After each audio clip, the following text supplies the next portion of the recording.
ہاتھ باندھنے پہ بھی میں بات کر رہا ہوں. جی. دیکھیں ہاتھ باندھنے کے حوالے سے اہل سنت کے ہاں ہاتھ چھوڑنے کی روایتیں بھی ہیں, ہاتھ باندھنے کی بھی ہیں. میں کچھ نمازیں اہل سنت کے ہاں ہاتھ چھوڑنے کی بھی ہیں.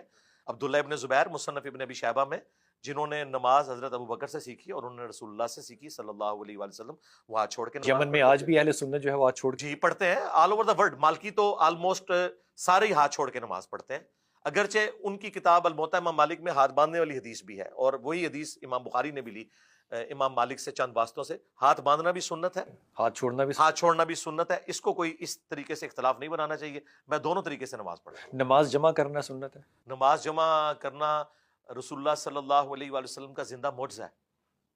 آپ سوچیں گے کیا بات ہے, کیسے؟ کیونکہ آپ علیہ السلام نے جب نمازیں جمع کی, صحیح مسلم میں اوپر تلے 10 احادیث ہے 1628 سے 1637 تک.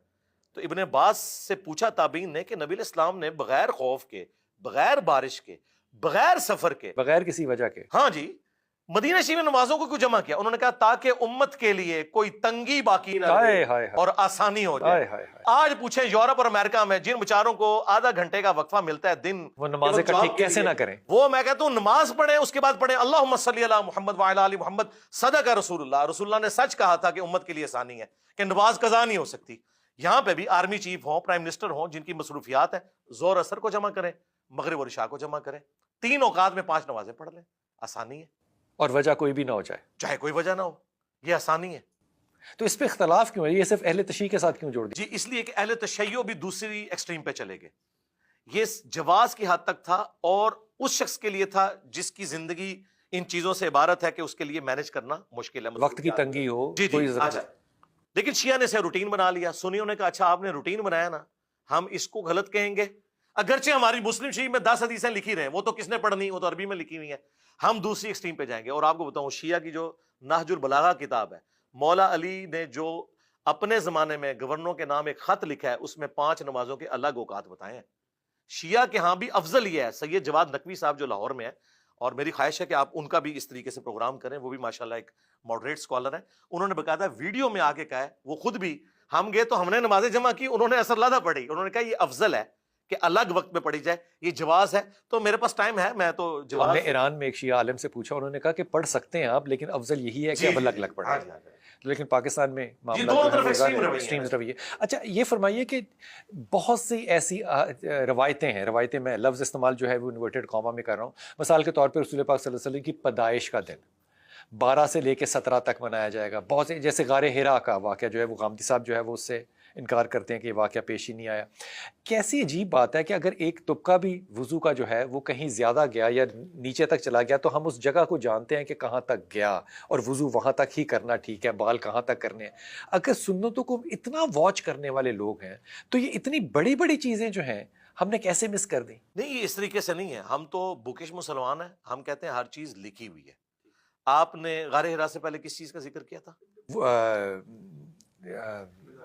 پیدائش کا. ہاں جی, پیدائش کا. اب آپ کو حیران کن بات بتاؤں, اہل سنت کے ہاں دلائل النبوہ امام بیہقی کی کتاب کھول کے دیکھ لیں, انہوں نے انس بن مالک کے شاگرد محمد بن اسحاق کا قول نقل کیا کہ نبی علیہ السلام پیر والے دن 12 ربیع الاول کو پیدا ہوئے. اور شیعہ کی کتاب اصول الکافی, جس طرح ہماری صحیح بخاری ہے نا, اصول الکافی میں 110 نمبر چیپٹر ہے, اس میں سٹارٹ میں لکھا ہے کہ نبی علیہ السلام عام الفیل والے سال 12 ربیع الاول کو پیدا ہوئے. شیعہ پریکٹیکلی 17 کو منا رہے ہیں, کتاب ان کی 12 کہہ رہی ہے. امام خمینی نے جھگڑے ختم کیا, انہوں نے 12 سے 17 پورے کا پورا ویک ڈکلیئر کر دیا, لیکن کتابیں جو ہے نا 12 کے اوپر متفق ہیں. لیکن وہی سنیوں نے 12 پکڑ لی نا, تو شیعہ کو تھوڑی چینج ہی کرنی چاہیے تھی نا, کا فرق تو رہے گا. اچھا یہ فرمائیے کہ جب سنت واضح ہو جائے آپ پہ, تو ایک طرف ہے فرض, مثال کے طور پہ 4 رکعت میں نے نماز فرض پڑھنی ہے, ایک طرف ہے نوافل. اب بہت سے علماء کرام ایسے ہیں وہ کہتے ہیں کہ اگر آپ نے زائد نہیں پڑھا تو آپ کا جو فرض ہے وہ بھی قبول نہیں ہوا. یہ جذباتی جملے ہیں, یہ بڑے علماء نے کہیں نہیں لکھے, بالکل ایسا نہیں ہے. جو احادیث ہیں وہ تو بالکل, جب آپ زائد اس کے لیے لفظ بول رہے ہیں تو خام خواہ اسے دین کا حصہ بنا رہے ہیں. بخاری مسلم میں حدیث ہے, ایک بدو صحابی ہے, اور عموماً بدو صحابی جو ہے نا وہ بڑے اسٹریٹ فارورڈ ہے, سواری سے اترا بھی نہیں تھا. جی. اچھا, بخاری شریف. اس نے نبی صلی اللہ علیہ وآلہ وسلم سے کہا کہ مجھے کوئی ایسا طریقہ بتائیں میں جنت میں پہنچ جاؤں, ہاں کامیاب ہو جاؤں. آپ نے فرمایا فرض نماز قائم رکھ, ہاں تیری مرضی تو اس میں بڑھانا چاہے, فرض زکوٰۃ دے, اور فرض جو ہے وہ روزے رکھ. اس وقت حج فرض نہیں ہوا تھا, اور پہلی چیز آپ نے شہادت کا ذکر کیا جو اللہ اور اس کے رسول کی شہادت دینا ہے. اچھا اس نے کہا یا رسول اللہ نہ میں اس میں کوئی اضافہ کروں گا نہ کوئی کمی کروں گا. جب واپس مڑا آپ نے فرمایا کسی اس کو دیکھ لو, جنتی شخص کو دیکھنا ہے اس کو دیکھ لو. اچھا اس میں واضح الفاظ ہیں کہ تمہاری مرضی اگر بڑھانا چاہو. اس نے کہا میں اس سے نہیں بڑھاؤں گا. اچھا آپ حیران کن بات دیکھیں کہ زکوٰۃ کے مسئلے میں علماء یہی کہتے ہیں کہ 2.5% دے دو باقی نہ بھی دو. اس کو 3 نہیں. آج اس کو نہیں 3 کرنے دیتے اور کہتے ہیں کرو تو ثواب ہے لیکن 2.5 دو تو سارا مال پاک ہے اور 2.5 ہمیں دے دو. جب نماز کی باری آتی ہے تو فجر کی 2 سنتیں اس کے ساتھ انٹیگرل کیوں کر دیتے ہیں؟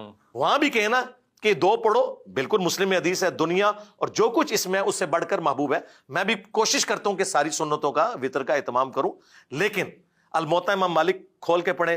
جو فاتح ایران ہے سعد ابن ابی وقاص پوری زندگی عشاء کی 5 رکعتیں پڑھتے تھے, 4 فرض اور 1 وطر. 2 سنتے بھی نہیں پڑھتے تھے عشاء کی, 1 وطر پڑھتے تھے کیونکہ وطر ایک تاکیدی سنت ہے, وہ بھی فرض کوئی نہیں ہے. مولا علی کا قول ہے جامع ترمذی میں کہ وطر سنت ہے لیکن اسے مت چھوڑو, ایک تاکیدی سنت ہے, اوبلیگیٹری پھر بھی نہیں ہے, فرض پھر بھی نہیں, فرض نہیں ہے. اور یہ دیکھیں انہوں نے نمازوں کو اتنا مشکل کیا. جب آپ عشاء کی 17 رکعتیں بتائیں گے اور ٹوٹل 24 گھنٹے میں 17 رکعتیں, لوگوں نے ہماری ویڈیوز کے بعد نہ صرف نماز شروع کی پھر سنتیں اور نوافل بھی شروع کر دیے کیونکہ سٹارٹ تو ہوا نا. عادت پڑ جائے گی تو پھر اگر آپ اتنی لمبی داڑھی بتائیں گے کہ یہ سنت ہے, حالانکہ نبی علیہ السلام کی تو داڑھی نہر تک تھی, تو کبھی کسی نے داڑھی رکھنی. ہم نے بتایا کہ یار داڑھی مطلقاً رکھنا یہ نبی علیہ السلام کا حکم ہے, چاہے وہ چھوٹی شاید افریدی والی ہو, مٹھی ہو جائے تو سنت ہے, اس سے زیادہ رکھنے کی ضرورت نہیں ہے. اور اگر چھوٹی بھی رکھ لو تم سنت میں داخل ہو جاؤ گے. لیکن چھوٹا پیٹ بھی ہونا چاہیے. ہاں جی آپ بھی رکھ ہی لیں.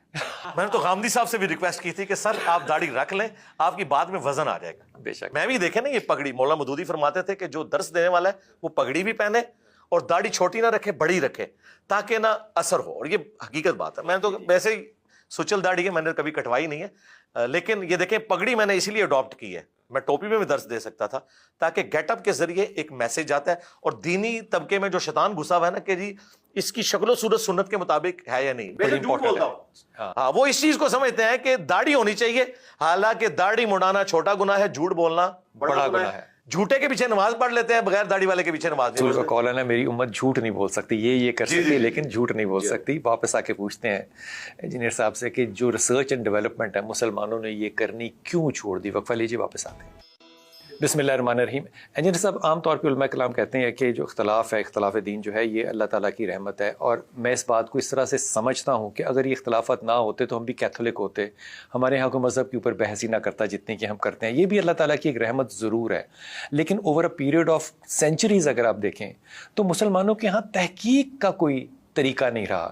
قرآن پڑھنا اگر روک دیا جائے اور ڈائریکٹ حدیث پڑھنی روک دی جائے تو نوجوان جو ہیں وہ علم کہاں سے لیں گے. اور اگر ریسرچ اینڈ ڈیولپمنٹ میں کر رہا ہوں تو میرا تھیسس جتنا صحیح ہو سکتا ہے اتنی ہی پروبیبلٹی ہے کہ میرا تھیسس غلط بھی ہو, وہ پھر بھی تھیسس ہی ہوگا. تو جب غلطی کے اختلاف پہ میرے پہ کفر پہ فتویٰ لگ جائے گا تو میں ریسرچ اینڈ ڈیولپمنٹ کروں گا کیوں؟